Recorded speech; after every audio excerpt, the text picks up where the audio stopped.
Eu tenho aqui no meu relógio 15 horas e 52 minutos. A palavra agora é pela defesa por até 1h30.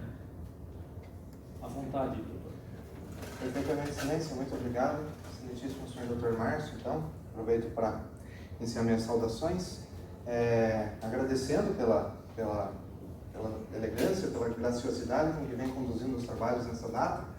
Para nós que advogamos, e cada júri é uma caixinha de surpresa, né? Existem comarcas totalmente diversas, cada comarca é uma realidade diferente, e às vezes o advogado se vê em situações de insegurança, né, de se defrontar às vezes com o Código do Processo Penal até diferente, né? Enfim, várias situações que aqui em Joinville a gente foi muito bem recebido e está muito confortável trabalhando aqui. Inclusive esse fórum, esse plenário é um dos mais belos que eu já conheci, então parabenizo inclusive aqui a estrutura, o fórum é muito belo, a cidade de Joinville está muito bem servida pelo Poder Judiciário. Doutora Júlia, minhas saudações, parabéns pelo seu trabalho, um trabalho incrível feito aqui na tribuna.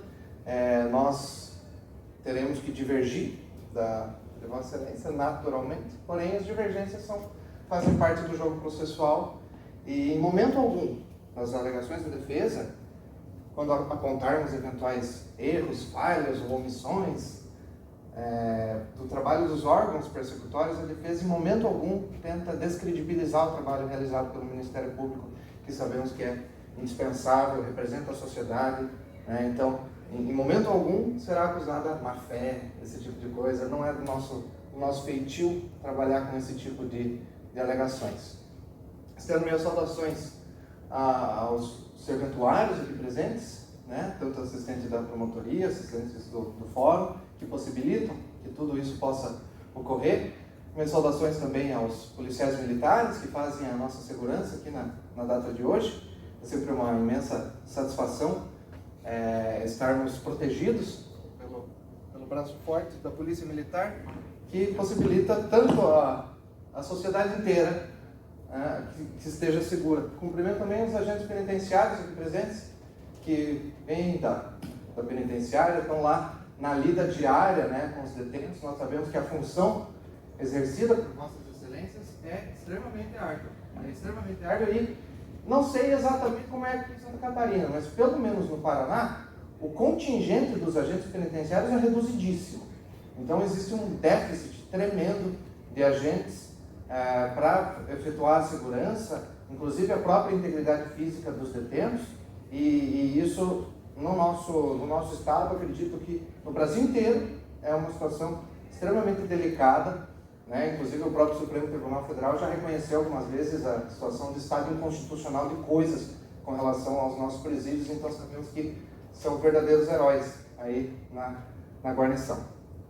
Senhores do júri, Vossas Excelências, que são as figuras mais importantes na data de hoje, fiz questão de marcar o nome de Vossas Excelências, acredito que no decorrer da exposição possa decorar um por um. Doutora Aline, doutora Amanda, doutora Gabriele, doutora Laura, doutor William, doutora Viviane, doutor Fernando.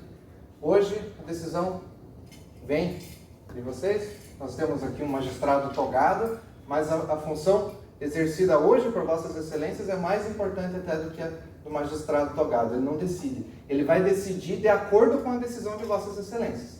Então, é um ônus imenso, representando aqui a sociedade de Joinville, né? E faço minhas as palavras iniciais da doutora promotora de justiça com relação à missão constitucional por hoje exercida. O Tribunal do Júri justamente tem a competência para julgar os crimes dolosos contra a vida, estipulado pela Constituição Federal, que é o bem jurídico mais importante dos bens jurídicos tutelados pela norma penal incriminadora.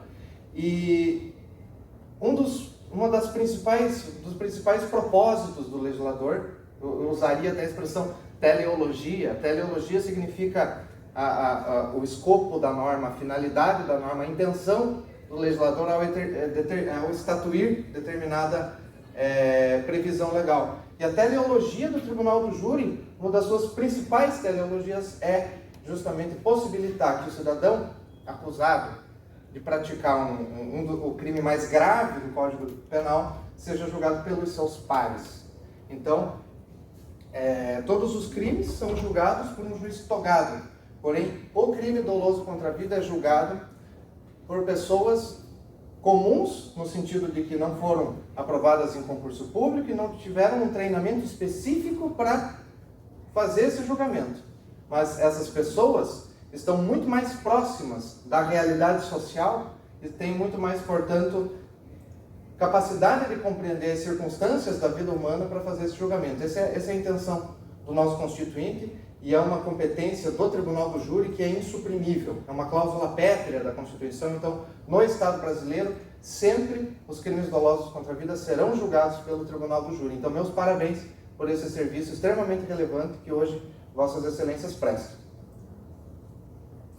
Com relação aos fatos que hoje nós vamos analisar, é muito importante perceber que, apesar de Vossas Excelências não serem juízes togados, são juízes leigos e não tiveram a devida formação jurídica, a mesma do magistrado que foi aprovado em concurso público, alguns pressupostos e alguns princípios básicos com relação à aplicação da lei é necessário que Vossas Excelências tenham consciência. E o trabalho do Ministério Público e da advocacia no julgamento é justamente instruir Vossas Excelências a esse respeito, né? E a principal, talvez o princípio mais importante do processo penal como um todo, um princípio já muito antigo, é o princípio da presunção de inocência, que significa o seguinte: todo mundo, eu e vocês, somos inocentes até que se prove o contrário. Todo mundo tem a presunção de inocência, o status de inocente até a prova em contrário.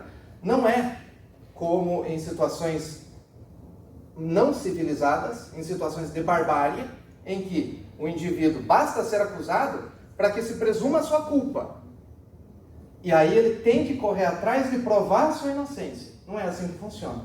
Quem alega deve provar. E se um órgão acusatório alega a culpa de alguém, de um cidadão, ele deve fazer essa prova de modo inequívoco para desconstituir essa presunção de inocência, né? E é por isso que existe uma adesão da lei penal e processual penal brasileira ao direito penal do fato. O que nós julgamos em cada processo jamais será a pessoa do acusado. Nós não julgamos a pessoa, a personalidade, nós não trabalhamos com estereótipos, nós não entramos na seara da apreciação subjetiva do indivíduo em si, mas julgamos o fato por ele, praticado ou não. Então, assim, nós poderíamos ter um Marcola sendo julgado aqui hoje, nós poderíamos ter um dos maiores criminosos do país. Ele deve ser condenado por aquilo que ele fez, mas não basta que ele tenha um registro ou um histórico criminal para que nós aproveitemos desse fato para lançar quaisquer imputações fáticas na conta de alguém que já tem uma capivara, igual fala-se lá em Ponta Grossa. Capivara é a ficha criminal, é um apelido carinhoso para a ficha criminal. O fato de ele ter uma capivara não faz com que automaticamente ele seja responsável por todo e qualquer fato. E hoje a defesa vai mostrar aqui, de modo claro, que a polícia chegou até o Felipe Mendes do Amaral em razão de uma outra investigação na qual ele estava sendo investigado pela mesma delegacia. E a sua situação criminal na época fez com que houvesse uma inferência com relação à autoria do Felipe. E isso é o chamado direito penal do autor, ou seja, nós não vamos julgar o fato, vamos julgar a pessoa. Então, assim, excelências, nós mostraremos o inquérito e o desenvolvimento da ação penal do modo correto, porque a doutora promotora fez uma exposição muito interessante, por sinal, ela começou pela denúncia, ou seja, pela tese levantada pelo Ministério Público, que é a conclusão do inquérito. E a partir dessa tese, a partir das conclusões já postas, ela foi em busca, nos autos do inquérito, de elementos que corroborassem aquela tese. No entanto, o trabalho da defesa será mais de acordo com a própria realidade cronológica da investigação. Nós observaremos como que chegou ao conhecimento da autoridade policial aquele fato e como que a investigação foi evoluindo até aparecer o nome do Felipe lá. E quais são as fragilidades disso? A ilogicidade de se fazer a imputação desse crime ao Felipe. Tá? Então, excelências, por isso que eu trouxe cópias do inquérito, para que, até para ajudar na concentração dos jurados, possam ir acompanhando na medida em que eu vou fazendo a minha exposição. E a investigação nasce com um ato administrativo da autoridade policial, que é a portaria instauradora do inquérito. Então, vocês vão poder ver, ó, a Polícia Civil, por intermédio do delegado de polícia, considerando que chegou ao conhecimento da autoridade policial, através do boletim de ocorrência mencionado pela promotora, que Sulamita Pereira Ribeiro, de 30 anos, foi vítima de tentativa de homicídio, mediante disparos de arma de fogo, fato ocorrido no dia 19 de novembro de 2017, domingo, por volta das 5h30 da manhã, na rua Monsenhor Gersino, número 948, bairro Itaú, neste município, perpetrada por pessoas com identificações a apurar. Então, inicialmente, a polícia não sabia nada do que tinha acontecido. Só sabia que alguém tinha levado tiro na frente do bairro Stoll, que é esse endereço indicado aqui. E assim determinou as diligências iniciais para que os investigadores pudessem tentar elucidar o fato. Juntar aos autos o boletim de ocorrência, expedir o boletim de ocorrência e o relatório de recognição visuográfica, que a gente vai ver com calma daqui a pouco, ordem de serviço para os policiais da equipe de investigação dar continuidade às investigações, laudo pericial do local do crime, dados sobre a vítima, tomar a termo depoimentos de eventuais testemunhas que tenham presenciado ou tomado conhecimento do fato, bem como as declarações da vítima. E ao final, identificado o autor, qualificar e interrogar. Aí vem o boletim de ocorrência, e aqui consta para vocês o relatório de recognição visuográfica, onde a doutora promotora leu. Nós tínhamos, então, a cena preservada pelos agentes policiais, Tiago Lombardi e Flávio Stein Borges, faziam a preservação da cena. Eles foram acionados quase às 6 da manhã, por volta das 5h40, preservaram a cena. No local identificaram duas testemunhas, Fernando e Odenir, que consta aqui, nessa investigação, nesse relatório, né? E a Polícia Civil, então, chegou, fez a análise do local, as pessoas indicaram aquele veículo e a polícia encontrou um cartucho deflagrado no interior do veículo Uno. Os policiais narram, inclusive, que chegaram no veículo e eles se encontravam com a porta aberta. Vejamos. Policiais militares, acionados por volta das 5, conversaram com a vítima e essa disse não saber o motivo de terem tentado contra sua vida e nem quem seria o autor. Policiais militares conseguiram identificar uma testemunha que estaria com a vítima em um bar próximo ao local dos fatos.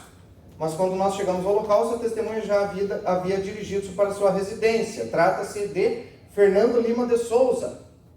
No local, identificamos uma segunda testemunha, Odenir. O que o Odenir disse? Odenir não tinha vínculo nenhum com a vítima, estava passando de moto pela rua quando viu a vítima na garupa de um mototaxista. E um homem do outro lado da rua começou a efetuar disparos de arma de fogo em direção à vítima. Foi quando o mototaxista parou a motocicleta e o autor aproximou-se da vítima e efetuou outros disparos em relação a essa, mas agora bem próximo. Odenir disse que o autor usava uma camiseta na cor preta, tinha uma altura aproximada de 1,80 m a 1,90 m e portava uma arma de fogo de tipo revólver. Depois dos disparos, não viu como o autor fugiu, tampouco se estava acompanhado de mais alguém. No local dos fatos haviam câmeras de monitoramento A vítima passou a madrugada em um bar, localizado na rua Monsenhor Gersino. Contudo, em conversa com algumas pessoas desse bar, todos alegaram não saber o que ocorreu. Em frente ao bar, do outro lado da rua, havia também um veículo Fiat Uno estacionado. No interior desse veículo foi encontrado um estojo de munição calibre aparentemente 32. Esse estojo fora recolhido pelo perito Rafael Zardo, o qual esteve no local para os devidos trabalhos periciais. E o veículo foi apreendido e recolhido para o pátio da Central de Polícia de Joinville por determinação da autoridade policial. Deslocaram ao hospital, tentaram conversar com a vítima, ela ainda não estava em condições de prestar o seu depoimento. Ela vai comparecer na delegacia 5 dias depois do ocorrido. Tá? Aí tem aqui as imagens, né? Vossas Excelências poderão verificar o Uno, o veículo apreendido, as manchas de sangue no local na cena do crime, o estojo deflagrado que estava no tapete do assento do passageiro do veículo, o bar frequentado pela vítima na ocasião. Isso foi no dia 17, o fato. No dia 24 de novembro de 2017, Sulamita Pereira Ribeiro comparece na delegacia de polícia, narrando que, na madrugada do último domingo, foi sozinha até o bar e danceteria Stoll, localizado na rua Monsenhor Gersino, nas proximidades da agência dos Correios. Durante a madrugada, ficou com um rapaz que conheceu naquele local de nome Fernando, que estava embriagada, que nada de errado aconteceu enquanto estava no baile. Saiu do local por volta das 5 horas da manhã, que havia um mototaxista na frente do bar, não se recorda o nome. Mas quando sentou no banco do carona da motocicleta, uma mulher que estava do outro lado da rua, que nunca viu essa pessoa, veio ao encontro da declarante. Ela estava acompanhada de outra mulher, que só se recorda que as duas eram de estatura baixa, que como estava muito embriagada, não se recorda das características delas e não consegue reconhecê-las. A declarante desceu da moto, foi até o outro lado da rua, na frente de um terreno baldio na esquina, que nesse local uma delas disse para a declarante: "Você está ficando com o meu namorado". Então aqui nós teríamos a motivação da briga ocorrida. Foi identificado que Sulamita foi à danceteria Stoll, passou a noite com esse rapaz, Fernando. Quando ela estava saindo, duas mulheres vieram brigar com ela, uma delas falando: "Você está ficando com o meu namorado, Fernando". Fernando era com quem ela estava ficando naquela noite. As duas mulheres então passaram a agredir a declarante com socos e chutes. Inclusive a declarante chegou a cair no chão. Após ser agredida, voltou para o outro lado e montou na moto do taxista. Estava muito nervosa e apontou o dedo para as mulheres que lhe agrediram e passou a xingá-las: "Filha da puta, vocês vão tudo se fuder", que não se recorda direito o que aconteceu depois. A declarante estava muito embriagada e nem percebeu se o mototaxista saiu ou não com a moto.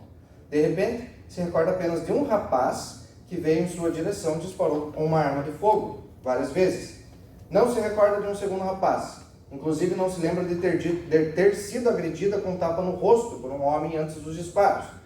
Após ser atingida, caiu ao chão, fingiu que tinha desmaiado. Escutou um homem falando: "Ela está morta", e que ele fugiu. Ficou caída no chão e não se recorda do comportamento do mototaxista.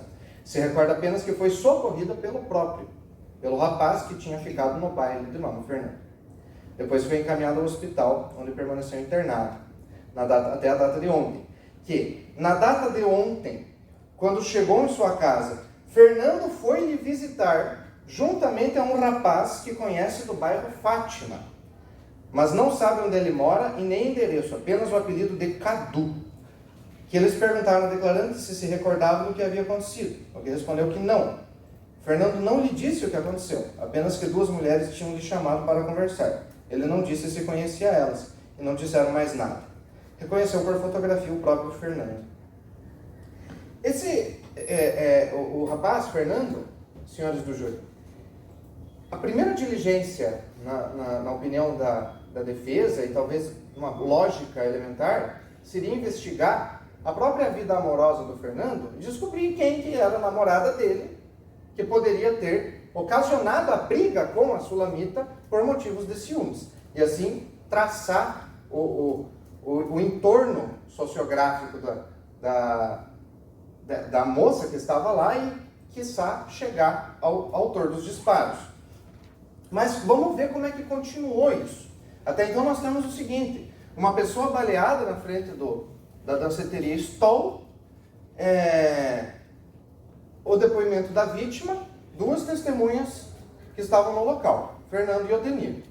A vítima explicou que a briga foi motivada por ciúmes de alguém que falou que ela estava ficando com o namorado dela naquela noite. E esse namorado seria, então, o Fernando. Na sequência, nós temos o seu Rogério Cipriano, que é ouvido na delegacia. Vejam só o que o seu Rogério traz de informação relevante para o processo. Trabalha como taxista. Isso aí foi no dia 12 de dezembro já. Vejam também a evolução temporal do inquérito. Isso é interessante observar. Às vezes na exposição da promotora parece que foi tudo muito rápido, né? Aconteceu ali, a polícia investigou, chegou à elucidação dos fatos e teve denúncia. Não, foi um ano isso aqui, né? Inclusive a própria Indianara, ela mostra ali, faz uma comparação de cabelo, foi mais de um ano depois do fato que ela foi ouvida na delegacia. Então essas datas são relevantes para entender a própria evolução da investigação. E aqui nós temos o taxista, não mototaxista, Rogério Cipriano. Trabalha como taxista com o veículo Fiat Linea. Na madrugada do domingo, dia 19, estava trabalhando na frente do bar Stoll, na rua Monsenhor Gersino, próximo dos Correios. Não conhece a vítima, observou fotografia de Sulamita e se recorda que naquela madrugada Sulamita estava no bar Stoll. Por volta das 5 da manhã, o depoente estava com seu táxi estacionado na frente do bar, esperando clientes. Sulamita saiu do interior do bar, atravessou a rua, se envolveu numa briga do outro lado da rua, foi agredida por duas moças. Logo em seguida, ela atravessou a rua novamente e chegou no depoente para ir embora. Porém, pelo valor, ela preferiu ir com um mototaxista que estava ali. Não conhece o tal mototaxista, nem da placa, que a motocicleta era uma Honda.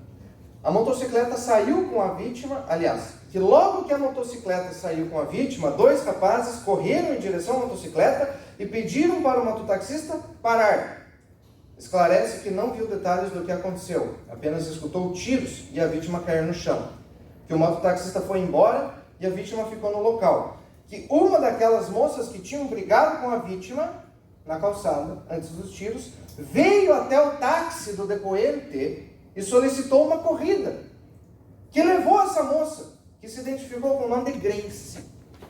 É o único dado que sabe sobre ela, até a esquina das ruas Monsenhor Gersino com a Rio Velho, próximo ao Salão Ponte Preta, no bairro Paranaguá Mirim. Não conhece os rapazes envolvidos, não conhece a tal Grace, e também a outra moça que estava com ela.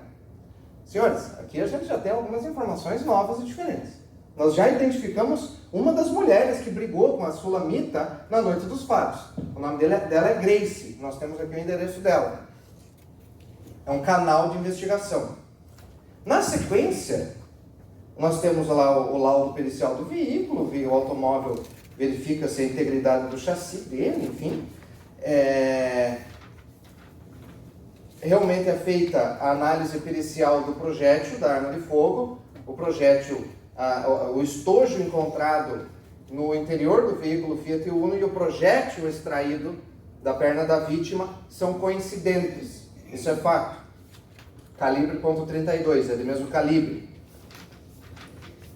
Laudo pericial, então, afirma isso, atesta, né? Nós temos a dinâmica, o mapa do local e o veículo, a forma como o veículo foi encontrado.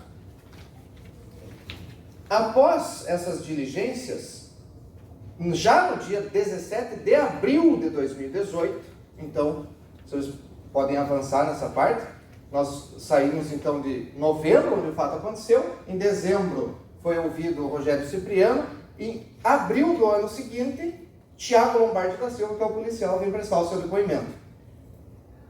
O Tiago diz o seguinte, naquilo que importa, tentando economizar o máximo do tempo dos senhores. No momento, lá pela 10ª linha, ele diz o seguinte, no momento foram identificadas duas testemunhas cujas qualificações foram repassadas aos agentes da Polícia Civil que estiveram no local.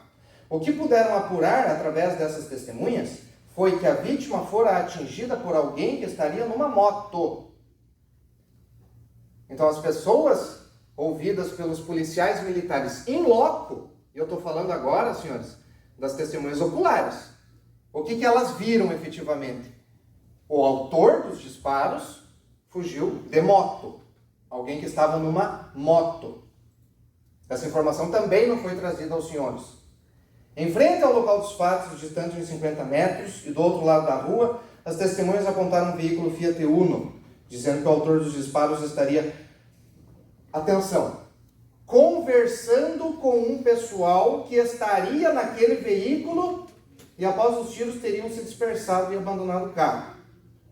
O que as testemunhas oculares disseram não foi que o autor dos disparos estava no veículo. Está escrito aqui, gente. O autor dos disparos estava conversando com um pessoal que estava no veículo. É diferente. É diferente. Nós precisamos nos ater ao teor daquilo que foi dito de modo objetivo e não fazer um julgamento superficial com inferências fáceis.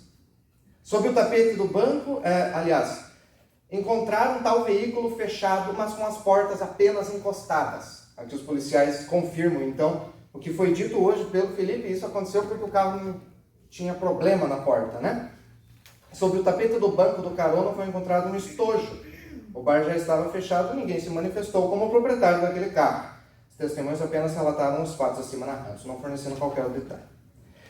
Fábio Stein Borges diz a mesma coisa. Eu gostaria aqui de mostrar que não é apenas um erro de digitação do escrivão no depoimento do Tiago, porque o Fábio também fala exatamente o seguinte, que, conforme relato de testemunhas, a vítima fora atingida por disparos efetuados por alguém que estaria numa moto. Que as testemunhas apontaram um Fiat Uno abandonado, dizendo que o autor dos disparos estava conversando com um pessoal que estaria no veículo. Relevante. Após vem o senhor Antônio Gonçalves, que é o proprietário da lanchonete Stoll. Basicamente ele diz que a vítima era cliente do local, não aparecia já há alguns anos, mas que ele não viu o que aconteceu. E depois o senhor Odenir José de Oliveira, que alega ter visto os disparos, foi uma testemunha ocular. Declara também, estava na lanchonete Stoll, viu Sulamita dançando e beijando um rapaz moreno claro. Então nós temos aqui uma testemunha que presenciou o comportamento da vítima no interior da danceteria e confirmando que de fato ela ficou com alguém lá. Imberbe, estatura mediana, aparentando os 25 anos, conhecido como o próprio Fernando. Isso a própria vítima afirmou.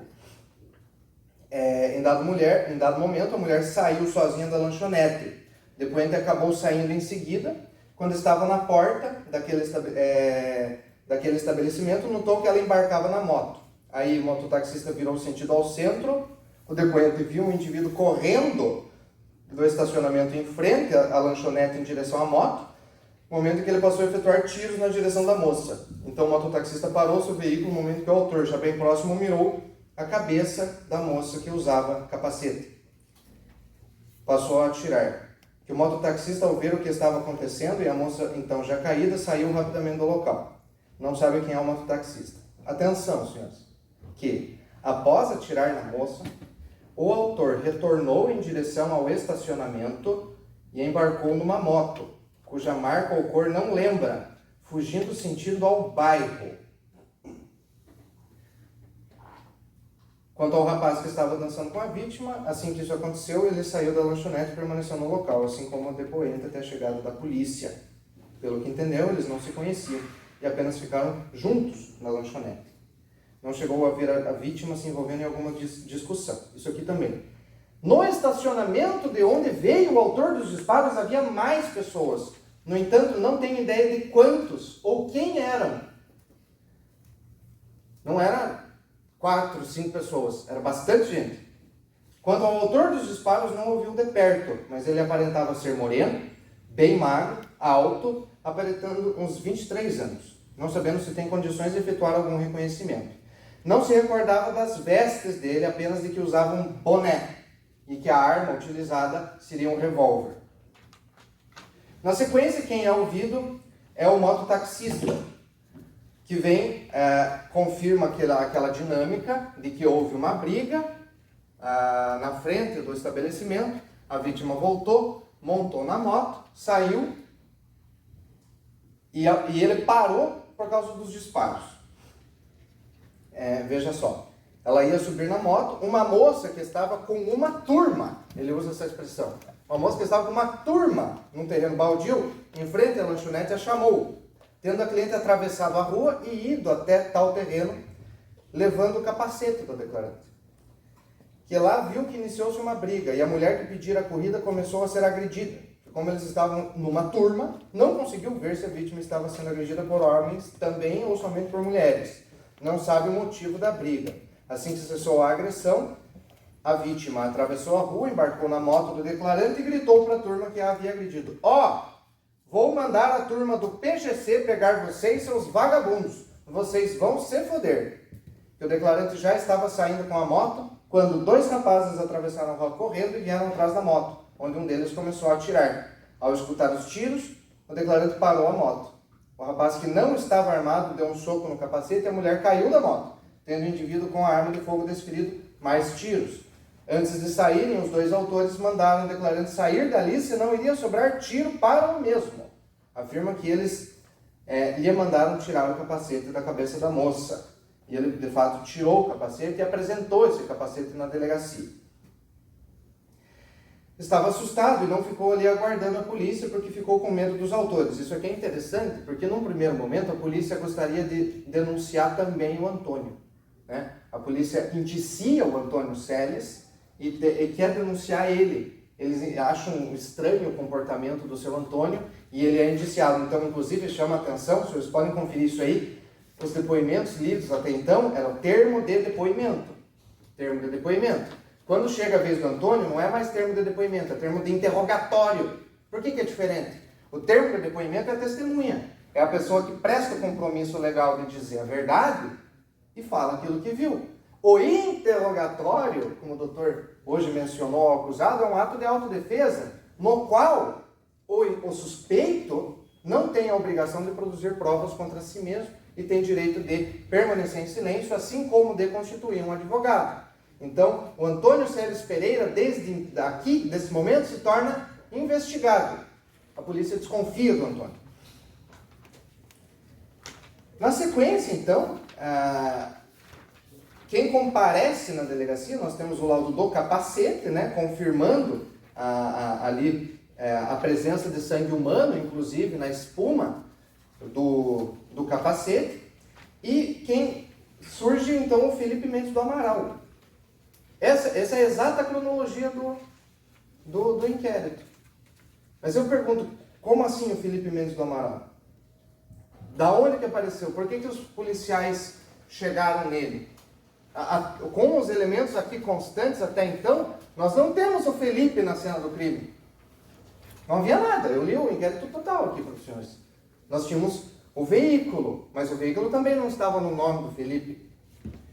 A gente vai entender. O Felipe estava sendo investigado pela mesma delegacia com relação a um outro processo. Então ele já constava assim, no rol dos indivíduos daquela delegacia, em qual estava como autor. Então houve uma atribuição de autoria. Vejamos. As coisas acabam casando. Vejam, excelências. A defesa vai sustentar que o Felipe não foi o autor dos disparos. A gente vai mostrar isso. Mas por que a doutora promotora ia falar o contrário? Por que uma promotora de justiça viria aqui na frente de vossas excelências acusar uma pessoa de uma coisa que ela não fez?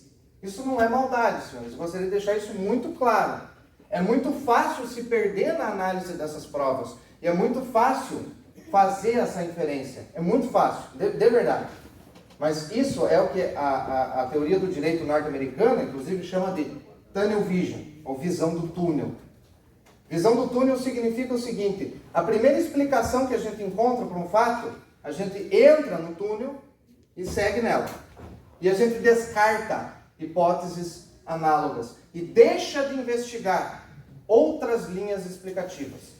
Essa é a visão do túnel. E nessa visão do túnel, muitos erros acontecem, muitas tragédias acontecem. Inclusive o caso Wagner, que virou livro, né? Na Dúvida, Paulo Réu. Esse livro aqui narra a história de um dos maiores erros judiciários do Brasil. Wagner foi condenado por um latrocínio, ficou 16 anos preso. E ao final foi absolvido porque foi provada a sua inocência. O que aconteceu? As pessoas que o julgaram decidiram despachar logo de uma vez o caso, né? Até porque é cansativo demais ficar por aqui. E você não faz a análise acurada das coisas e, havendo uma montagem indiciária que indica para aquilo, eu condeno. Afinal de contas, não podemos admitir impunidade. Aí acontece esse tipo de coisa. Na Dúvida, Paulo Réu. O indivíduo vai perder 16 anos da sua vida dentro de uma cadeia em razão de um fato que ele não praticou. Então, a função que hoje Vossas Excelências exercem é muito séria, é mortalmente séria. Nas suas mãos está o destino de alguém. Então, o Felipe Mendes do Amaral aparece aqui no nosso direito penal do autor, né? O personagem já suspeito por natureza com relação pela polícia, né? Cientificado dos fatos em seu desfavor, de seus direitos constitucionais, declarou que possuía um veículo Fiat Uno, placa BGN, o veículo estava na frente da Stol Bebidas naquela data. Também estava no local. Ingeriu muita bebida alcoólica. Declara que estava com sua companheira, Índia Nara dos Santos, que não tinha companhia de colegas. Afirma que não foi o autor dos disparos que acertaram a vítima Sulamita Ribeiro Pereira. Durante a madrugada, deixou o veículo na frente da Stol e foi embora a pé com sua companheira, pois reside nas proximidades. No dia seguinte, ficou sabendo que tinham baleado uma mulher na frente da Stol.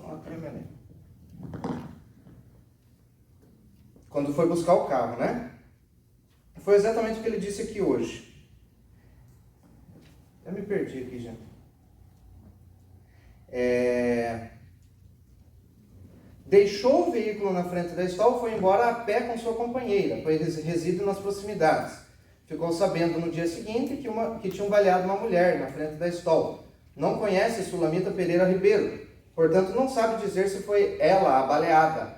E também não sabe dizer quem foi a vítima. Não viu nenhuma briga entre mulheres na frente da Stol naquela madrugada. No dia seguinte também foi buscar o Fiat Uno e ficou sabendo que a polícia tinha ido ao local para atender uma briga com tiros que houve no endereço e os policiais apreenderam seu veículo. Isso aqui é muito interessante.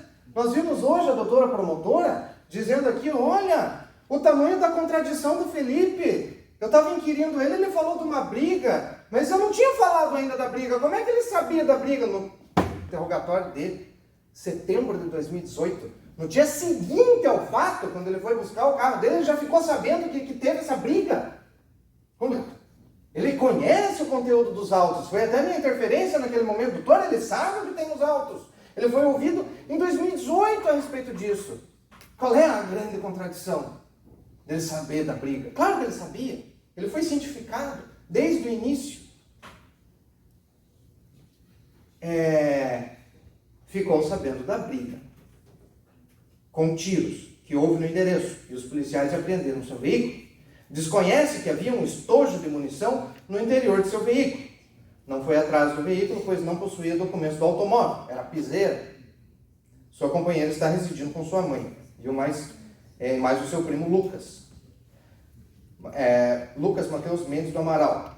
No endereço Rua Monsenhor Gersino. Vejam que é o mesmo endereço do bar. Né? Inclusive na qualificação aqui do Felipe, vamos ver que o endereço dele é realmente Monsenhor Gersino. Então são informações que convergem ali para a própria versão por ele sustentada. Que possui a alcunha de Paraná, pois alguns lhe chamam de Paraná, apelido dele, que é companheiro na facção PGC.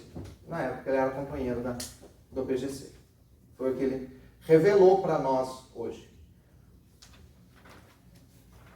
Então, depois disso, quem que é ouvido na delegacia é a própria Indianara. Ele menciona a sua esposa. Ela vem à delegacia e conta o seguinte, que é companheira de Felipe, veja, também na qualidade de interrogada, ela também é colocada ali no balaio dos réus para ser processada. É companheira de Felipe, é oriunda do estado do Paraná, mas reside nessa cidade há 2 anos. Possui uma filha de 5 meses. Isso aqui, que dia que ela está falando isso? Outubro de 2018. Isabelle Sofia dos Santos do Amaral. Isso aqui é muito importante, senhores. A imagem da câmera de segurança, daqui a pouco eu vou mostrar ali, eu vou usar o projetor, doutor. Na imagem, nós vemos uma mulher, naquela péssima qualidade de imagem, dá para ver de longe a mulher grávida, com barrigão. Aquele barrigão, assim, eu não sei se os jurados aqui têm filhos, eu tenho 3 filhos, e se conhecem mais ou menos o tamanho da barriga da mulher durante a gestação. Com 3 meses de gestação, não aparece um barrigão. É muito discreto. Há mulheres com 3 meses de gestação que você nem percebe que elas estão grávidas. A esposa do Dr. Luiz Gustavo Madureira, doutor, me desculpe fazer essa menção, mas a esposa do senhor está grávida, correto? De 3 meses. Eu descobri isso ontem, porque vocês me contaram. Mas eu nunca, jamais descobriria a gestação da Sara pela barriga, porque ela não tem. Então, uma gestante de 3 meses não tem barriga. Como é que ia aparecer naquela câmara de segurança um barrigão daquele tamanho? Que são 7 meses aquilo. 7, 8 meses. É absolutamente incompatível aqui com a gestação da Indianara. Mais um elemento, senhores. É o que eu estava dizendo. Isso foi feito por maldade? Para acusar o Felipe porque a gente quer ferrar com ele? Não. Esses erros são comuns. Esses erros acontecem. Seres humanos fazem essas ligações e acabam concluindo equivocadamente. Então, ela estava grávida. Logo, é a mulher que aparece no vídeo. Se é a mulher que aparece no vídeo que estava grávida, a Indianara, logo, o Felipe, que era o marido dela, é o autor dos disparos. Mas esqueceram de observar a data de nascimento da criança. Abril de 2018. Então, setembro, outubro, novembro, dezembro, janeiro, fevereiro, março, abril, maio, no máximo. Então, ela tinha ali 3 meses de gestação em novembro de 2017.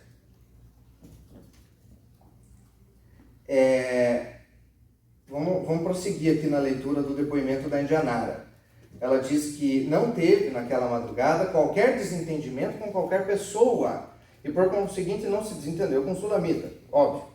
Foi ao local com seu companheiro Felipe Mendes do Amaral. Foram com o veículo que lhes pertencia, Fiat Uno, mas se recordava da placa. Acredito que foram embora por volta das 3 da madrugada. Foram embora a pé. Deixaram o veículo estacionado atrás da Stoll.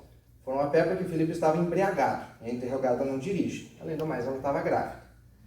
Declara que não se envolveram em qualquer briga naquela madrugada. Residem nas proximidades da Stoll, na própria rua Monsenhor Gersino. Estava grávida, porém não se recorda de quanto tempo. Sua filha nasceu no dia 4 de maio de 2018. Então nós podemos saber. Quando o Felipe falou a mesma data hoje, 4 de maio de 2018, é o nascimento da Isabelle.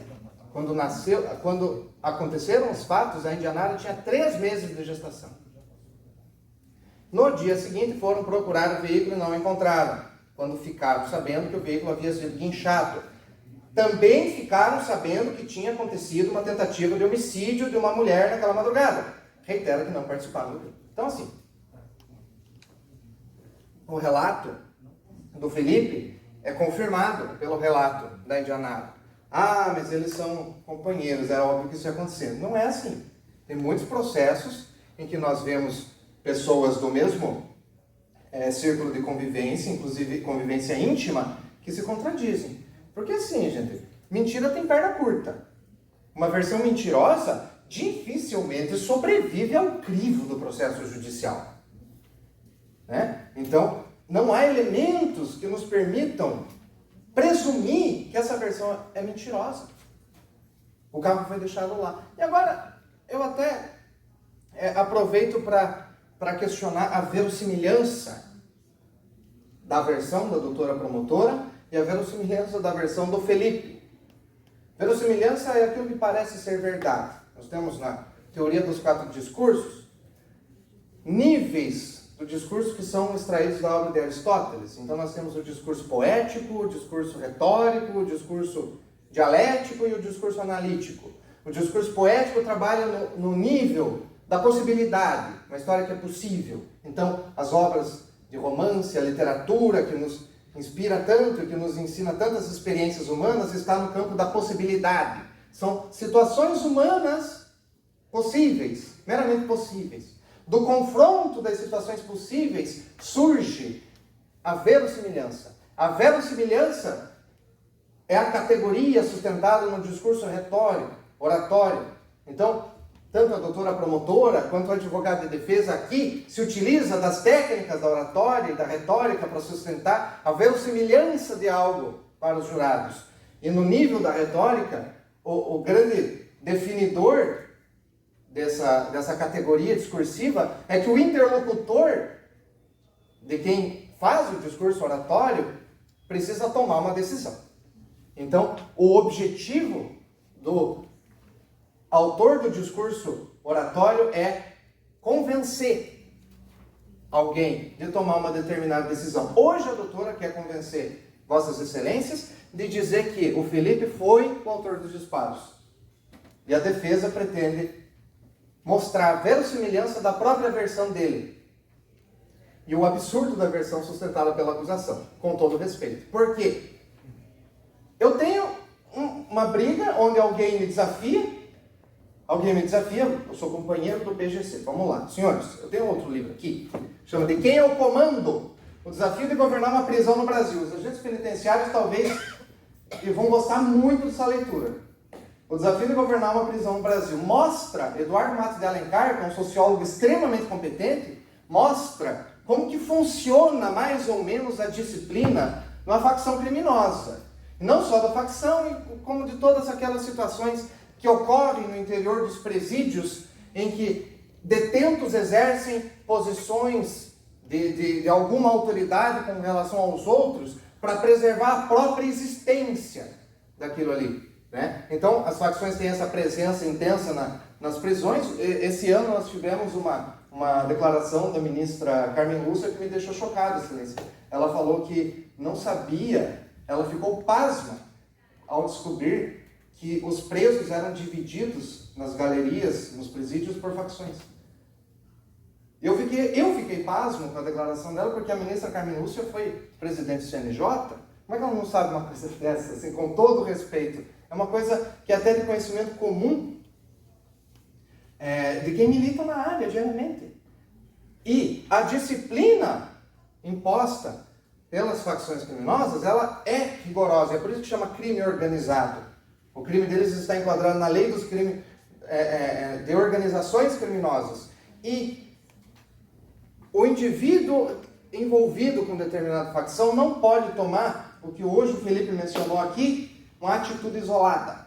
O que é uma atitude isolada? É um ato com, assim, existe um estatuto, cada facção tem um estatuto, tanto o PGC, quanto o PCC, quanto outras facções, e esse estatuto define verdadeiros tipos penais, ou seja, crimes, entre aspas, praticáveis pelos membros. Então tem o malandrismo, não pode enganar o outro companheiro, tem a talaricagem, que é mexer com a mulher próximo, entre outras situações, né, que são próprias daquele contexto. E quando alguém um desses atos é a atitude isolada. O que é atitude isolada? É o irmão ou companheiro, acredito que Vossas Excelências tenham entendido que existe diferença entre irmão e companheiro. O irmão é batizado, o companheiro é uma pessoa que não integra a facção, mas que acaba por circunstâncias diversas se envolvendo com alguma atividade pertinente àquela facção. Infelizmente, isso ocorre. Ele não pode praticar atitude isolada, ou seja, atirar em alguém, matar alguém, sem passar por uma espécie de procedimento da própria facção criminosa. Então, se o Felipe, à época, era companheiro do PGC, e a denúncia narra que a vítima, isso fica muito claro, a vítima usou o nome do PGC para ameaçar aquelas mulheres, e é por isso que o autor dos disparos se insurgiu contra. Se ele fosse o autor desses disparos aqui, senhores, ele está recluso hoje na penitenciária industrial de Joinville, não é? Onde existe uma presença muito forte do PGC. Talvez isso seja chocante, mas é verdade. Ele estaria morto faz tempo. Essa é a verdade. Porque não é assim que funciona. A sociologia, senhores, isso aqui que eu estou falando, é a dura realidade. Existem estudiosos muito sérios se dedicando ao estudo disso. E é assim que funciona. E daí, eu estou de carro no lugar, alguém usa o nome da facção, eu atiro nessa pessoa, simplesmente deixo o meu carro no lugar do crime, o meu carro na cena do crime, e fujo, de moto. Porque os policiais ouviram pessoas e constataram que o autor dos disparos fugiu de moto. Que moto, gente? Que moto que o Felipe tinha? Esse Felipe estava de Uno. É o carro dele que ficou lá. Ele roubou uma moto? Então, assim, gostaria que Vossa Excelência refletisse a esse respeito. Vejam a verossimilhança disso. O indivíduo atira, você está de carro para fugir, você deixa o teu carro no lugar e foge ou a pé ou, como foi dito, de moto. Mas quem fugiu de moto foi o autor dos disparos, não o Felipe. Ai, mas e aquele estojo? Dr. Yuri, tem um estojo dentro do carro. Olha, o motivo dos disparos ficou claro que foi a menção a uma facção criminosa. Primeiro grupo catarinense, PGC. Aquele lugar, inclusive nós temos testemunhas que afirmam isso, era um ponto ali de traficante. É um verdadeiro inferninho, na verdade. Aquele terreno baldio em frente ao Bar Stol. Tem como mostrar as imagens já, doutor? Não sei se os senhores podem me ajudar a fazer o projetor lá.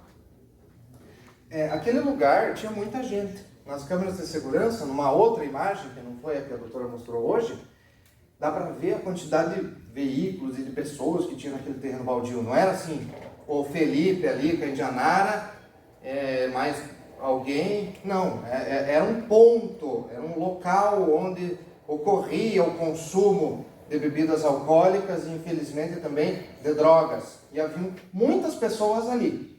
A menção, senhora Viviane, o primeiro grupo catarinense pode ter feito com que outra pessoa que estava ali, vinculada a uma outra facção, efetuasse os disparos, não a própria facção do PGC. Tanto isso é verossímil, senhores do júri, que o próprio promotor faz essa confusão. O próprio promotor acredita mais nisso do que na versão hoje trazida. Com promotor eu estou me referindo, doutora Júlia, a doutor que subscreveu a denúncia, a peça da denúncia. É a última peça que os senhores têm aí nesse resumo da defesa. E na denúncia, narra-se o seguinte: após a imputação de fato, denúncia contra Felipe Mendes Simeone. No próximo parágrafo, após a data e tudo, diz: o crime foi praticado por motivo torpe, tendo em vista que os denunciados tentaram executar a vítima sulamita pelo fato desta ter usado o nome da facção rival, a qual pertencem os denunciados, para ameaçar duas mulheres com quem se envolvera em uma briga na saída do bar. Então a própria denúncia, veja, quando a denúncia é oferecida, o promotor já tem acesso a tudo isso. Então ele já sabia que o Felipe era companheiro do PGC e que a sulamita tinha utilizado-se do nome do PGC para ameaçar. Mas ele faz essa confusão. Por quê? Porque não tem lógica na cabeça de um operador do direito imaginar um membro da mesma facção fazendo o que, em tese, o Felipe teria feito. É impossível isso. É muito absurdo assim. Para mim é até difícil deixar suficientemente claro para vocês o quão ridículo é isso. Porque quem está na lida diariamente sabe que essas coisas não ocorrem. Não é assim que funciona realmente. E o próprio promotor de justiça, então, acaba fazendo menção à facção rival. Mas não, seria da mesma. Então, senhores, doutor, quanto tempo eu tenho? 36 minutos, perfeitamente. Senhores, eu reitero, então, essas situações que mostram, com base na prova dos autos, vejam, a defesa fez um esforço, eu sei que foi maçante, recapitular coisas que a doutora já tinha dito, mas a doutora pegou a denúncia e a partir da denúncia ela foi mostrando os elementos que ajudariam a mostrar que a denúncia é procedente. A defesa tentou fazer diferente essa análise. O ponto de vista é outro. A gente parte da portaria que instaura, da notícia de fato à autoridade policial e vai na análise da evolução do inquérito para entender como que se constou o Felipe como investigado. Né? E nós vimos então essa situação na qual o Felipe era investigado por outro fato, até eu preciso identificar aqui nos autos. Aqui. Nós temos um ofício lá no evento 1, inquérito, o documento 83 do evento 1. Um ofício aqui do delegado de polícia, onde ele pede, no dia outubro de 2018, a autorização para o compartilhamento do laudo pericial resultante do exame nos aparelhos celulares apreendidos com o conduzido Felipe. Aí ele cita o auto de prisão em flagrante número tal, com os inquéritos policiais deste. Esclareço que Felipe Mendes do Amaral é investigado nos 2 crimes acima descritos.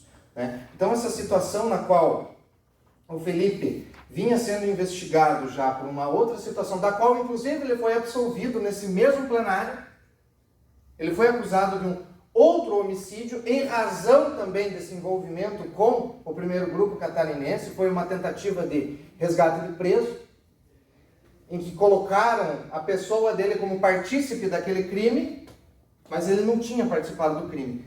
E o plenário do júri da comarca de Joinville, analisando as provas dos autos, chegou à conclusão pela inocência do Felipe. E a própria promotora de justiça, não era a doutora Júlia, era uma outra, pediu a absolvição dele naquela ocasião. Né? Então, esse outro crime pelo qual ele já estava sendo investigado, cria uma aura de criminoso em torno do Felipe e a certeza de que só pode ter sido ele. Só pode ter sido. Se ele estava lá naquele dia, com certeza foi ele. Com certeza foi ele. Então a conclusão é fácil. Entra-se numa visão do túnel e esquece-se de considerar a data da gestação da Indianara, o nascimento da criança, né? A Indianara tinha 3 meses de gestação na ocasião dos fatos e, portanto, senhores podem abrir no relatório da autoridade policial a imagem. A imagem mostra claramente uma mulher com uma barriga imensa.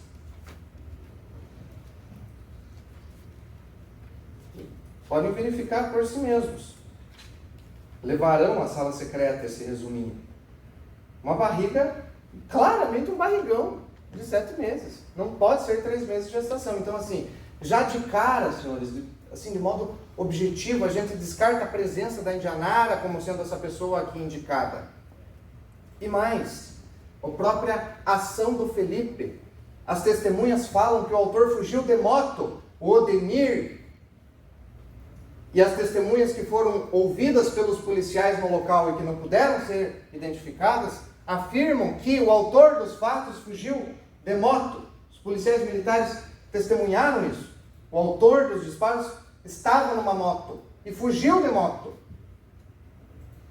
Não poderia ser o Felipe. O que o Felipe estava com a Indianara, grávida, segundo a acusação, e fugiu de moto e deixou ela lá? Como é que foi isso? Gente, é muito incoerente. Não se sustenta a acusação contra o Felipe. E o Felipe pode ter sido do PGC, o Felipe pode ter sido já condenado por tráfico de drogas. Mas, senhores, repito o que eu disse no início. Nós não trabalhamos com o direito penal do autor. Nós trabalhamos com o direito penal do fato. Nós não julgamos a pessoa, nós julgamos o fato. E poderíamos ter um criminoso inveterado. A justiça exige que cada um responda e seja condenado por aquilo que ele fez. Não basta histórico criminal para que ele seja indiscriminadamente condenado, mesmo por coisas que ele não fez. Então a justiça demanda novamente que cada um seja condenado por aquilo que fez e por nada mais.